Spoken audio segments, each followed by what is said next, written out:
अहिंसा, सत्य, अस्ते, सांस भरते हैं,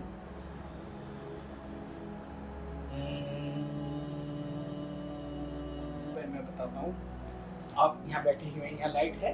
हाँ जी। लाइट का कहाँ से स्टार्ट हुई है आपको पता है? नमस्ते और स्वागत है आप सबका आज के इस पॉडकास्ट में। आज के इस पॉडकास्ट में हम बात करेंगे योगा के बारे में और जानेंगे कैसे योगा एक महत्वपूर्ण भूमिका निभाता है हम सबके जीवन में। और इसको समझने के लिए हम सबके बीच उपस्थित हैं डॉक्टर राम अवतार संस्कारी योग गुरु जी। ये एक बहुत जाने माने वेलनेस और योगा गुरु हैं। आइए हम इनसे बात करते हैं और जानते हैं योगा के बारे में।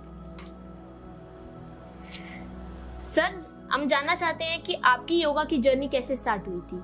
आपकी क्या इंस्पिरेशन थी कि मुझे योगा करनी है? बहुत अच्छा प्रश्न। जैसा कि आपने मेरे से प्रश्न पूछा है कि मेरी जर्नी कहाँ से हुई, क्यों हुई, कैसे हुई, तो ये सारी चीजें होती है ना। जब पहले संस्कारों की बात करते थे तो उसी हिसाब से संस्कार कैसे आते हैं, माता पिताओं के द्वारा आते हैं। तो मेरे पिताश्री जो थे वो डॉक्टर थे और लाहौर से उन्होंने होम्योपैथिक में कभी किया था, मतलब डिग्री करी थी। वहाँ से करके वो उसके बाद में साधु संतों की सेवा करते थे, आयुर्वेद के ऊपर रसायन वगैरह बनाते थे और वो वास्तव में कर्म योगी थे। हम तो शिक्षा जगत में दिल्ली सरकार में मैं 1 जनवरी 1983 से योगा का टीचर था, फिर मैं प्रोजेक्ट अफसर हुआ। तो हमारे तो योग गुरु होने का मतलब था कि हम तो रोजी रोटी वाले गुरु होते थे। लेकिन वो मेरे पिताश्री जो थे शुरू में, जैसे हम पानी पीते हैं, वो 1 लोटा पानी 1 लीटर के आसपास नाक से, दोनों नोस्ट्रल से पानी को पीते थे और सही माने में वो कर्मयोगी थे। तो उनको देख देख करके फिर हमें भी लगा कि जब ये इतने स्वस्थ है, 100 साल में भी उनके बाल भी काले, अब दिल्ली में आकर के बहुत सारे चेंज सब हो गए, लेकिन उनका कभी चश्मा नहीं लगा, बाल भी हर चीज तरह से वो स्वस्थ है। 100 साल में भी वो बहुत स्वस्थ होकर के गए हैं अप्रैल 2014 में। तो वहाँ से मेरे को ये लगा कि जब ये स्वस्थ रह सकते हैं तो मैं भी रहूँ। फिर मेरे को परमात्मा ने ऐसा रोजी रोटी दी कि मैं शिक्षक में था और शिक्षक में भी योग शिक्षक बन गया। मेरा फिर और ज़्यादा इंटरेस्ट आ गया और जब मैं 96-97 में दिल्ली सरकार की ओर से IAS अकेडमी मसूरी में मैंने 2 साल वहाँ IAS IPS फॉरेस्ट सर्विस और फॉरेस्ट सर्विस वालों को, अलायंस वालों को सबको ट्रेनिंग मैंने दी दिल्ली गवर्नमेंट की ओर से। तब वहाँ वो सारे क्रीम होते हैं लोग, तो वो और ज़्यादा पूछते थे, सर यदि हमें BP हाई हो गया तो हम योग में क्या करेंगे, हमें अटैक हो रहा है, सिर दर्द हो गया, माइग्रेन हो रहा है, कई बार हो जाती है तो उसमें हम क्या करेंगे, बहुत सारी चीज़ें पूछते थे। तो मैं वहाँ जो भी मेरे को समझ आती थी मैं बताता था, लेकिन उसके बाद मेरे को चिंतन रहता था कि इन्होंने ये सवाल पूछे तो मैं उसके साथ साथ कोई एक्यूप्रेशर बताने लगा, कोई कुछ बताने लगा, कोई दवाई होम्योपैथी की। घर में मेरा काम ये होता था, इतना तो हमने पुड़िया बांधी तो सीख ही ली थी, आयुर्वेद में भी। तो मेरा यही था कि जो हमने ये सारी हमारी परिस्थितियाँ सामने आ रही हैं तो उनको हम कैसे सॉल्व कर सकते हैं। और धीरे धीरे फिर मैंने ये सारी चीज़ें इंडियन सिस्टम जितना भी था धीरे धीरे सीखा और वहाँ से फिर मेरे को लगा कि भाई जब हम IAS को पढ़ा सकते हम और आगे जर्नी इसको करें। तो मेरी शुरुआत जो थी यहाँ से हुई थी, मेरे घर से हुई थी, पिताश्री से, और धीरे धीरे अब ये जर्नी फिर मैं योग शिक्षक हो गया 1 जनवरी 1983 से दिल्ली सरकार में। फिर मैं ऑब्जर्वर हो गया नेशनल स्कूल गेम्स का, तो पूरे देश के लिए मैंने काम किया। फिर 2015 से हम रिटायरमेंट के बाद में पूरे देश में एकल विद्यालय और सारी जगह हम काम कर रहे हैं। मेरी पत्नी भी बैठी हुई सामने, तो ये भी दिल्ली सरकार में लेक्चरर PGT रही है, ये 19 में रिटायर हुई। बच्चे बड़े बड़े हो गए, बेटा कनाडा में सेटल हो गया, बेटी अपने घर पर है। तो हम दोनों इसी सेवा में काम कर रहे हैं। इसलिए हमारा जो जर्नी योग की थी और आज जब माननीय प्रधानमंत्री जी ने 2015 से स्टार्ट किया, मेरा सौभाग्य ये भी था कि पहला जो हमारा अंतर्राष्ट्रीय योग दिवस था, क्योंकि मैं 7 साल में ही बैठता था, तो हमारे जो दिल्ली के बच्चे विद्यालयों के, आप सबके विद्यालयों से जाते थे, वो भी 15 का भी स्टार्ट करने को मिला। जून में फिर मैं वहाँ से रिटायर हो गया था। तो यहाँ से मेरी ये जर्नी स्टार्ट हुई थी। सर, आपने बोला कि आप बहुत जगह पे पढ़ाते हैं, आपने बहुत जगह पे बात योगा सिखाया है। सो सर, आपको कोई लैंग्वेज बैरियर की प्रॉब्लम हुई वहाँ पे?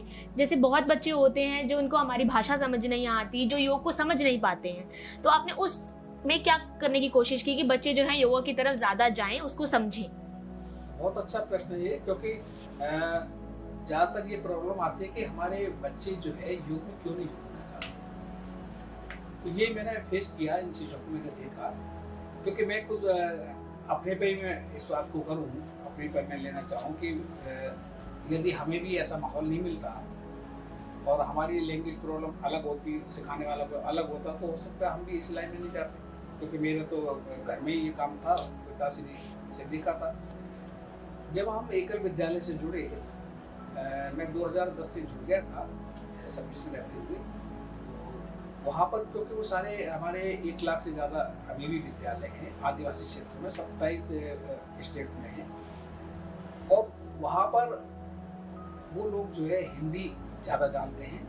कुछ स्टेट ऐसी हैं जो दूसरी लैंग्वेज जानते हैं, लेकिन क्षेत्रीय भाषा का होना जरूरी है इसमें।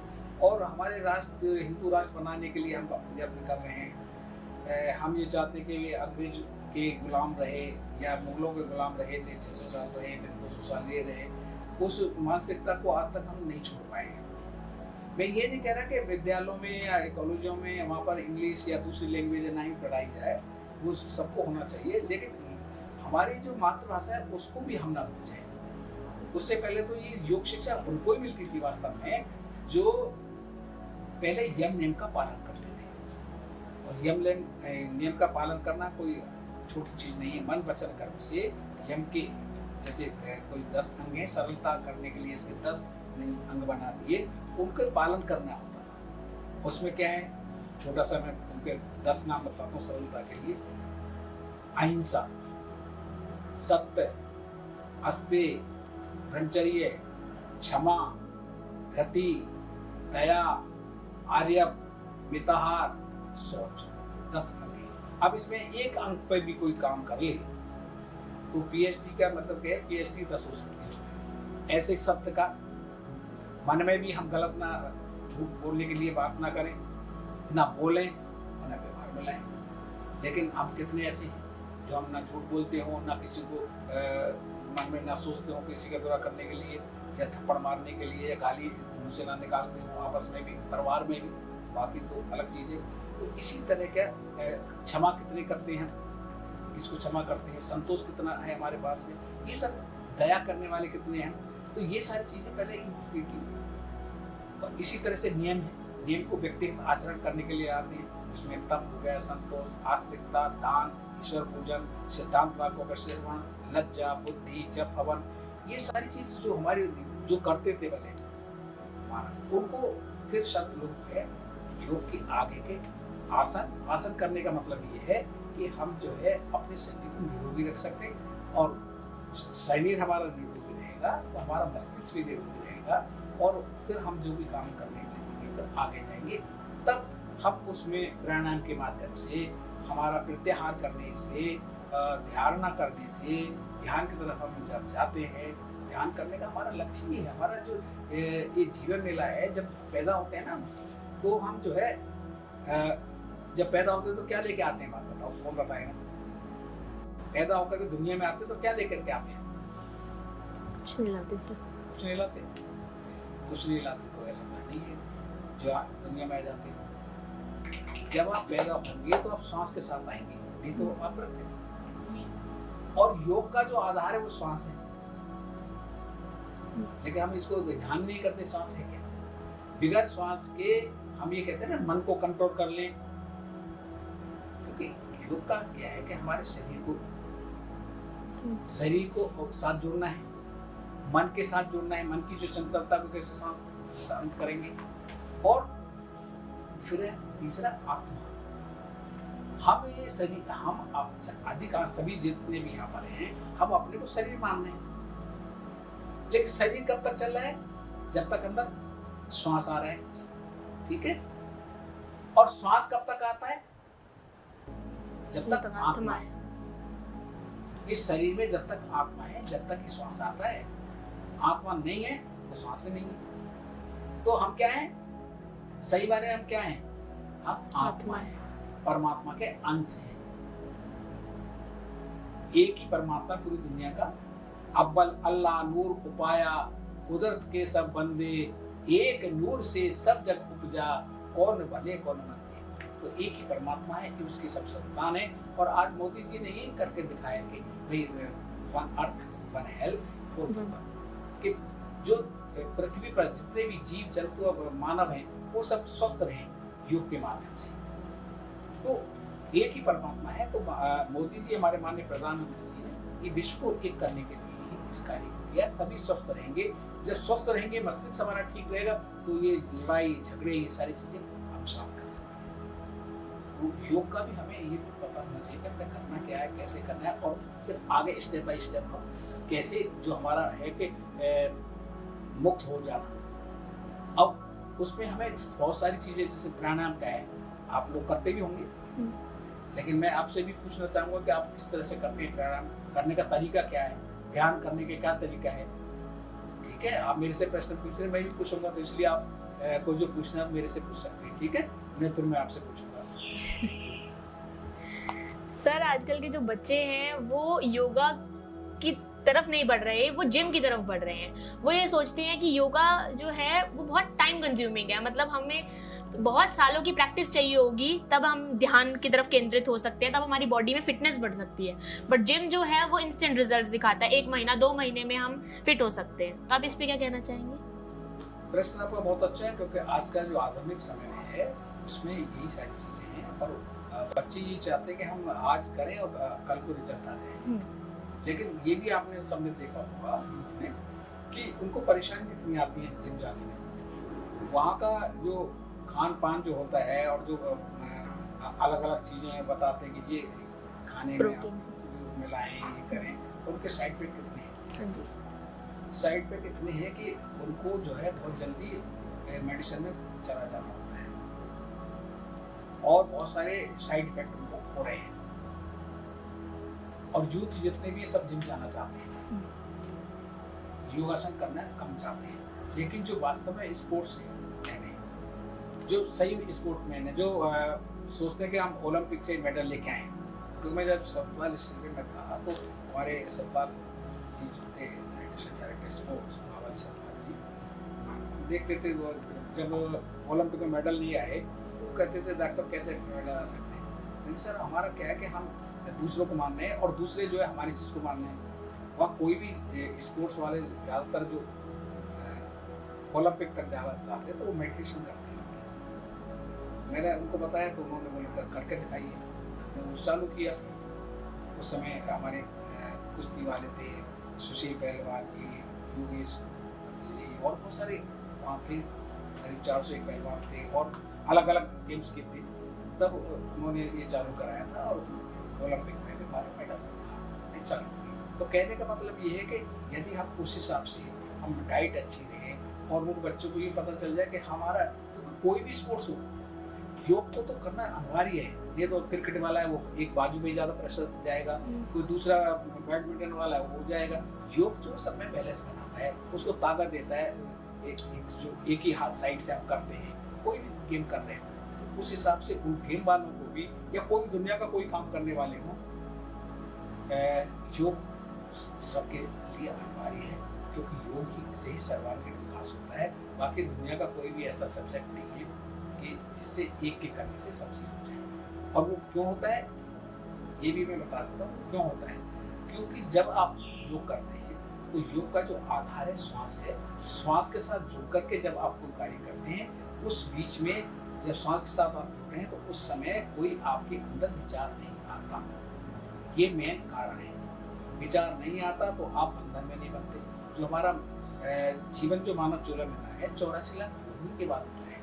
84 लाख योगियों में एक ये मानव चोला मिलता है, और नहीं तो फिर हजारों क्या करोड़ों सालों तक हम उसमें दूसरे जीवन में चले जाते हैं। और ये परमात्मा ने बड़ी कृपा करके हमें दिया है और उसको हम ऐसे ही गवा देते हैं। तो ये योग के माध्यम से हमें जब जानकारी हो जाएगी, अंदर प्रवेश करते हैं उस परमात्मा से मिलने के लिए, मन को शांत करके जब हम उसकी तरफ जाते हैं और जब प्रैक्टिकल अनुभव हो जाता है फिर वो सारी चीज़ें ठीक हो जाती हैं। फिर जो भड़काव है विचारों का शांत हो जाता है। सर, जो आजकल के लोग हैं वो ऑनलाइन योगा सीखते हैं, तो क्योंकि हम बहुत जगहों पे कनेक्ट नहीं कर पाते एक दूसरे के साथ, तो ऑनलाइन योगा सीखने का क्या बेनिफिट्स और नुकसान हो सकते हैं? प्रश्न आपका अच्छा है। ऑनलाइन भी कोई बुरी चीज़ नहीं है, लेकिन ऑनलाइन किसको करना चाहिए और किसको नहीं करना चाहिए, ये एक बात है।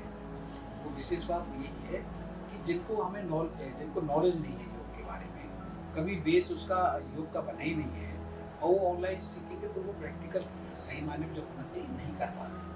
अब जैसे टीवी में हम देखते हैं, पार्कों में बैठे हुए हम कई बार हम देखते हैं कि वो प्राणायाम कर रहे हैं, कुछ कर रहे हैं, हम चलते चलते देखते हैं कई लोगों को प्राणायाम करते हैं, हाथ रख लिया, उनको नहीं पता कि कैसे कौन से डोर से लेना चाहिए, कौन से छोड़ना चाहिए। और यहाँ योग में तो सारा खेल ही सांस का है। हमने लेफ्ट से लेना चाहिए सांस को, हम राइट से ले रहे हैं, राइट से लेना चाहिए लेफ्ट से ले रहे हैं, तो हमें लाभ की जगह नुकसान हो जाएगा। तो ये बहुत ही गुड चीज़ है। योग कोई छोटी चीज़ नहीं है। योग तो सृष्टि जब से बनी है तब से ही योग है। बगैर योग के तो सृष्टि नहीं बन सकती। और जब परमात्मा एक से अनेक होने के लिए सृष्टि जब बनाई थी तो उन्होंने भी ब्रह्मा विष्णु महेश आए थे। उन्होंने जो काल पुरुष दयाल पुरुष जो परमात्मा ने एक से अनेक होने के लिए जब किया था, तो अष्टांगी देवी को बनाया, काल पुरुष देव की शादी हुई, तब आगे सृष्टि बनी। तो योग का तो मतलब जब हर चीज में योग जाता है, तो यहाँ से सारी चीजें जाते हैं। लेकिन हमें ऑनलाइन से ये चीज जब तक हमें नॉलेज में आ जाती है चीजें, फिर हमारा कहीं डाउट होता है तो हम क्लियर कर सकते हैं। लेकिन बेस जब तक हम किसी योग गुरु की देख रेख में नहीं करेंगे तो वो चीज़ नहीं आती। इसलिए हमें पहले योग गुरु के साथ में सीखना चाहिए। मैंने कुछ सीखा था, हमने वैसे करते थे, हमारे पिताश्री करते थे, दूसरे करते थे, लेकिन असली जो मेरे को ज्ञान मिला था जब हमने मानतलाई में स्वामी धीरेन्द्राचार्य जी ने सबसे पहले इस शिक्षा जगत में कोई इस योग को लेकर आए थे। जब प्रधानमंत्री इंदिरा गांधी जी थी, उनके गुरु थे, और वहाँ से प्रधानमंत्री से आए थे, जो आज देश के माननीय प्रधानमंत्री भी कर रहे हैं। ये सारी चीज़ें हमारी ऊपर से आ रही है, नीचे से कोई आगे ही नहीं बढ़ने देना चाहता, तो नीचे से ही हमें बेस हमारा मजबूत हो जाएगा, तो हम इसको आगे लेके जा सकते हैं। नहीं तो लाभ की जगह हम नुकसान ले सकते हैं। ठीक है, तो इसलिए ऑनलाइन बाद में करें, पहले फिजिकली किसी गुरु के देख रेख में करना चाहिए। सर, बहुत सारे यूट्यूब चैनल्स हैं जो आपको योगा सिखाते हैं। वो कहते हैं कि आपकी बीमारियों का हल ही योगा है, बट कई बार होता है कि आपको उस योग को करने से साइड इफेक्ट हो जाते हैं। आपने उसको गलत तरीके से ऑनलाइन सीखा और उसको करा, तो फिर उसको ठीक करने के लिए अब वो उन्हीं की मदद लेंगे या वहां जाएं, दूसरे डॉक्टर्स के पास जाएं, कैसे कर सकते हैं? एक्चुअली क्या है, तो योग जो है अच्छी चीज़ है, बहुत अच्छा है, लेकिन अच्छा योगी कोई होगा जिसने सही मायने में अच्छे गुरु से ट्रेनिंग ली होगी और उसने प्रैक्टिकल खुद किया होगा और उसको लाभ होगा, तो सही से बताएगा। वरना आजकल जो है बिजनेस की तरफ हम चल पड़े हैं। पैसे की भाग दौड़ में हम जो है कई सब चीज़ों का जो नियम है उनको ताक पर रख करके इसमें आगे बढ़ जाते हैं। तो योग ऐसी शिक्षा नहीं है, क्योंकि ये तो जीवन का नई जीवन देने की कला है और जीवन जीने की कला योग है। और जहाँ से हम आए हैं वापस हमने जाना है। हमें जितने भी सांस दिए परमात्मा ने, उतने सांस पूरे करके हमें जाना है। जैसे वस्त्र हमारे पुराने हो गए, वो उतार दिया, घर हमने चेंज कर लिया, वैसे घर चेंज करना है, वस्त्र उतारना है। तो ये सारी चीज़ें वहीं से जानी पड़ेगी, करनी पड़ेगा। और हमें अच्छे जिनको नॉलेज हो, प्रैक्टिकल आपको वो करा दे जो हम देखना चाहते हैं, उसी को आपको मानना चाहिए। तो हमें ये भी ध्यान रखना चाहिए कि ऑनलाइन कराने वाला कैसा है, क्या है, वो जानता भी है या पैसे ही कमाने का होड़ में है। तो ये हमको भी ध्यान रख करके हमें आगे कदम रखना चाहिए। ठीक है, तो इसको ध्यान रखें आप आगे से। सर, योगा को अगर हम रूटीन में करें तो ऐसा हो सकता है कि हमारी लाइफ एक्सपेक्टेंसी बढ़ सकती है? बिल्कुल बढ़ेगी। योग करेंगे तो कहते हैं करें योग, रहे निरोग। और केवल योग ही नहीं, हमारा मस्तिष्क अच्छा होगा, हमारे हर चीज़, हम स्टूडेंट है तो हमारा पढ़ाई अच्छी होने लगेगी। हमने दिल्ली सरकार ने इसको लागू किया था, जब डायरेक्टर सतवी साइलेंस थी, उन्होंने कहा कि हमारे 10वीं और 12वीं के बच्चे के रिजल्ट कैसे इम्प्रूव हों, तो हमने, और समय भी ना लगे, स्कूल ही करना है, तो हमने छोटा सा पीरियड किया था। जैसे 8 पीरियड होते हैं, हर पीरियड के बाद में एक दूसरा टीचर आता है, इतने देर में बच्चे आपस में कोई कमीज पकड़ रहा है, किसी का कुछ कर रहा है, तो बच्चे का काम है शैतानी करना। तो हमने उनको किया, डायरेक्टर के साथ हमारी मीटिंग हुई थी कुछ एक्सपर्ट के साथ, तो हमने किया कि 1 मिनट पर तो यही है कि महाप्राण ध्वनि मुँह को बंद करके और ओम शब्द का उच्चारण में शब्द का करें।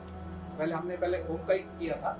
हमने बच्चों को बोला, जैसे बच्चे यहाँ भी खड़े होते होंगे, गुड, जो भी टीचर आता है, good morning sir, good afternoon sir, जो भी करते हैं ना, खड़े होते हैं, फिर बैठते हैं। तो हमने कहा आपने खड़े नहीं होना, टीचर जैसे क्लास में आता है तो कमर सीधी करके बैठ जाएंगे।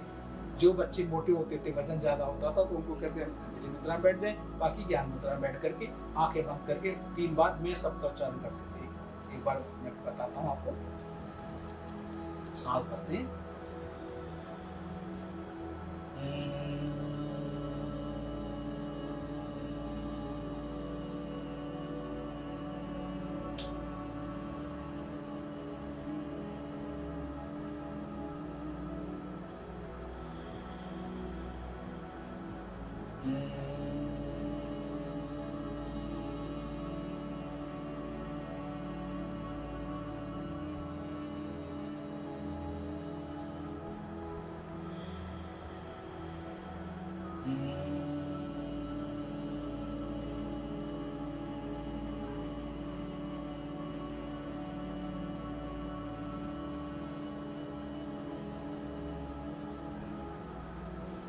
इतना करके, और आपने घड़ी लगा के देख सकते हैं कि 1 मिनट से ज़्यादा समय नहीं लगता, 1 मिनट में हो जाता है।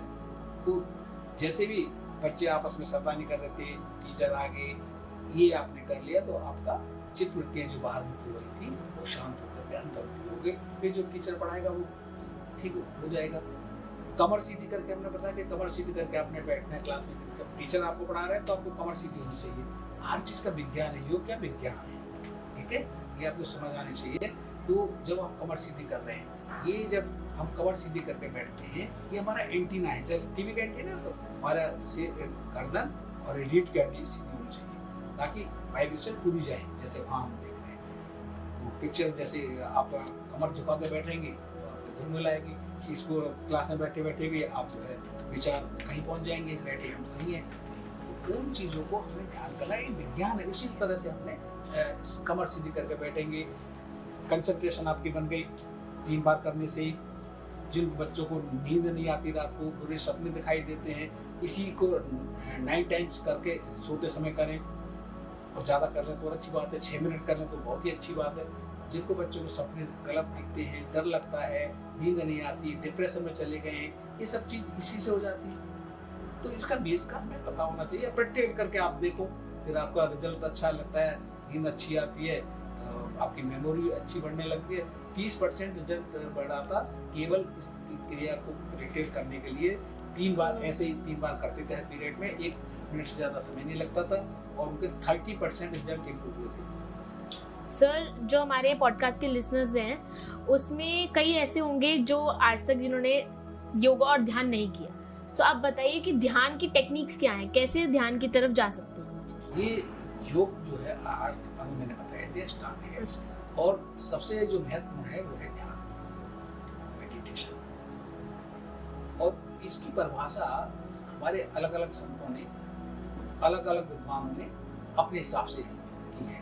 कोई ध्यान करने के लिए मूर्ति का बता देते हैं, मूर्ति का ध्यान करें, कोई किसी चित्र के ऊपर ध्यान कर लेते हैं, कोई जो है श्वास के ऊपर ध्यान कर लेते हैं, बताते हैं, कोई हमारे जो 60 चक्र हैं उसको चक्रों के ऊपर ध्यान करना बता देते हैं। तो इस तरह से अलग अलग विद्वानों ने अलग अलग बताया है। लेकिन भक्ति सागर में कि उन्होंने सारा एक सबका निचोड़ बता दिया कि भक्ति सागर में कि ध्यान जो 4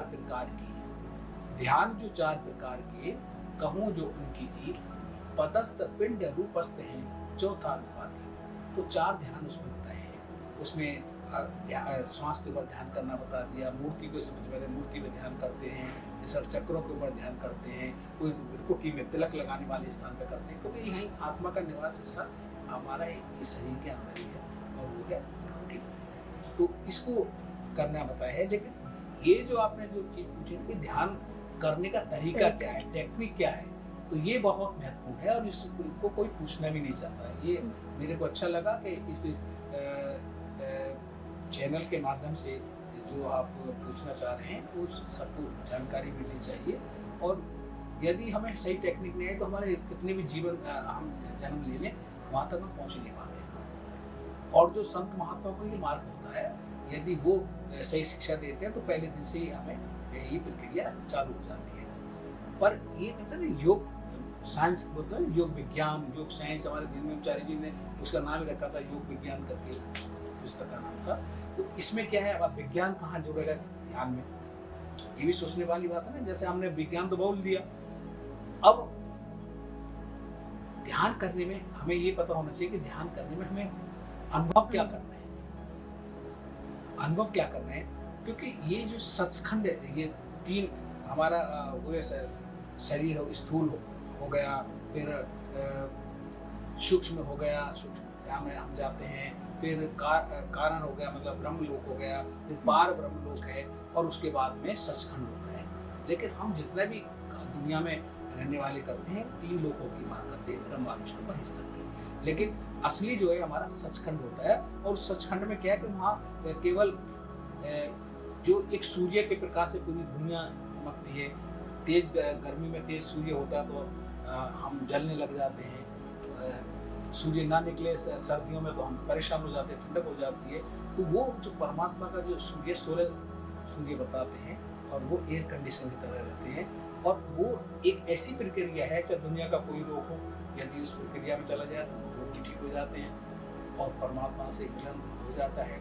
लेकिन अब विज्ञान यहाँ क्या है, अब जैसे यहाँ पर उसमें ध्यान करने की दो चीजें, लाइट एंड साउंड। जब हम ध्यान करेंगे तो वो सूर्य, जैसे सचखंड में होता है सूर्य, अब जैसे यहाँ ये कम सूर्य है लेकिन वो पूरा प्रकाश में है, उसको हमने देखना होता है। और साउंड क्या है, उस परमात्मा ने, जैसे हमारे श्वास ऑटोमेटिक चल रहे हैं, कहाँ से आ रहे हैं, हमारा हार्ट अपना काम कर रहा है, अलग आंखें काम कर रही हैं, सब अलग अलग जो ऑर्गन्स हमारे बॉडी में सब अपना काम कर रहे हैं। उसी तरह से वो भी अपना सारा काम हो रहा है।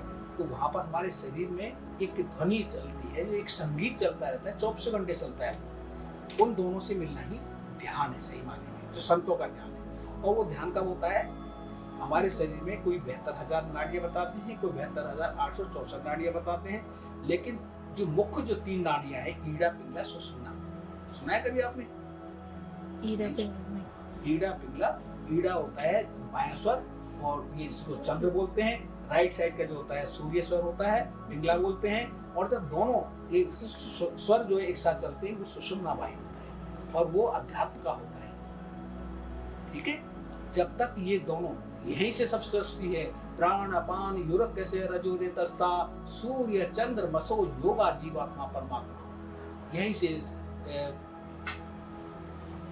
रज वीर्य को मिलाना, चंद्र सूर्य को मिलाना, प्राण वायु अपान वायु को मिलाना, और जीवात्मा परमात्मा को मिलाना, ये सारी यहीं से होती है। और एक ही सूत्र में पूरा संस्कार, ये सब कुछ इसमें दे रखा है। लेकिन हमारे संत लोग, योगाचार्य वहाँ पर ध्यान नहीं करते, बाकी चीज़ों में चले जाते हैं। तो यहाँ पर जो मैं जो बता रहा हूँ, सूर्य चंद्र को जब मिला देते हैं और जब सुषुम्ना वायु हो जाता है, तब ही वो प्रक्रिया ध्यान की चलती है, नहीं तो सारे जीवन तो लगे रहेंगे, कुछ नहीं होगा। अब यहाँ विज्ञान का है, आपको पूछना चाहिए विज्ञान यहाँ पर कहाँ आ रहा है। अब विज्ञान यहाँ पे मैं बताता हूँ। आप यहाँ बैठे हुए, यहाँ लाइट है, हाँ जी, लाइट का कहाँ से स्टार्ट हुई है आपको पता है? मतलब यहाँ पर ये लाइट आ रही है, कैसे आ रही है पता? जल्दी जल्दी बताएं, टाइम आपका ज्यादा हो रहा है। आविष्कार है सर। कैसे हुआ? यहाँ लाइट कैसे है इस कमरे में? इस कमरे में जो लाइट जल रही है कैसे आई? ये भी ध्यान करना है। ये केवल पुस्तकीय ज्ञान नहीं होना चाहिए, प्रैक्टिकल ज्ञान नहीं होगा, कुछ भी नहीं, 0/0 हो जाओगे। 3 तार चलती हैं, कौन कौन सी चलती हैं? तीनों का क्या रोल होता है? तीनों कैसे चलती हैं? घबराओ नहीं, घबराते नहीं है इसमें, गर्म और ठंडी को जोड़ते हैं, एक अर्थ होता है। ठीक है, उसको कहीं भी गाड़ देते हैं किसी के पास में, कोई गर्मी से बांध देते हैं, नल से कर देते हैं। तो गर्म और ठंडी तार को जब तक आप नहीं जोड़ोगे, जब तक इलेक्ट्रिसिटी आ सकती है कि नहीं आएगी? नहीं आएगी। आपने फिटिंग कर दी और तार आपने नहीं जोड़े आपस में, तो बिजली नहीं आएगी ना, चाहे वो हजारों साल पड़ी रहे। इसी तरह से सेम यही है, जब तक हम मेडिटेशन के लिए अपनी गर्म और ये ठंडी तारों को दोनों को नहीं जोड़ेंगे, जब तक इलेक्ट्रिसिटी आएगी नहीं। ये मेन बेस है ध्यान करने का, उस परमात्मा से के साथ जुड़ने का। और ये जो प्रक्रिया है वो है संतों की, वो संत ही बता सकता है, बाकी तो भेड़ चाल है, कुछ भी बोले जाएंगे, मन को शांत कर लो, ये कर लो, वो कैसे? हाँ जी। तो ये विज्ञान है। ठंडी और गर्म हमारे ईड़ा पिघला दोनों जब जुड़ जाते हैं, जब सुषुम्नावायु होते हैं, उस परमात्मा से जब वो दोनों इलेक्ट्रिसिटी अंदर चली गई, जब हम लाइट देखेंगे और उसके बाद में हम जो संगीत बज रहा है, जब लाइट आ गई तो अब म्यूजिक को आप वगैरह जब भी बजते हैं ना आपके इंस्ट्रूमेंट वगैरह, तो वो जो शरीर के अंदर फिर जो संत बता रहे हैं कि भी ऐसे होगा, प्रकाश दिखेगा, आपको संगीत सुनाई देगा, आपको अंदर सारी चीजें दुनिया की जितना भी दुनिया के विश्व में है वो सब चीज़ शरीर के अंदर दे रखा है।